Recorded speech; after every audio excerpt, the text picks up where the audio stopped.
আমার অনেক ভাইয়েরা আছেন এই সামনে কোরবানি ঈদের পরে বিয়ে করবেন, অনেকে আনন্দ নিয়ে আছেন, উৎসাহ নিয়ে আছেন। আপনি বিয়ে করেন, বিয়ে করা ভালো, বিয়ে শুভ কাজ। তো এমন কিছু করেন না যে বিয়ের পরে আপনাদের ভিতরে একটা কলহ সৃষ্টি হয়। কারণ আপনি দেহের ভিতরে যে যৌন সমস্যা আছে এটা দ্রুত চিকিৎসা করেন। যদি চিকিৎসা না নেন, এখন আছেন এক সমস্যা, বিয়ে করার পরে দেখবেন আরো বহু সমস্যা পড়বেন।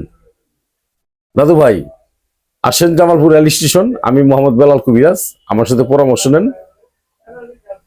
আমার ওষুধগুলো সম্পূর্ণ ন্যাচারাল ওষুধ, গাছের ওষুধ, সম্পূর্ণ স্থায়ী চিকিৎসা। সরাসরি জামালপুর এসে আমার সাথে সাক্ষাৎ করবেন। আমার মোবাইল নাম্বারটা 01727871087। আমি আবারও বলছি 01727871087। এই নাম্বারে আমার সাথে কথা বলবেন।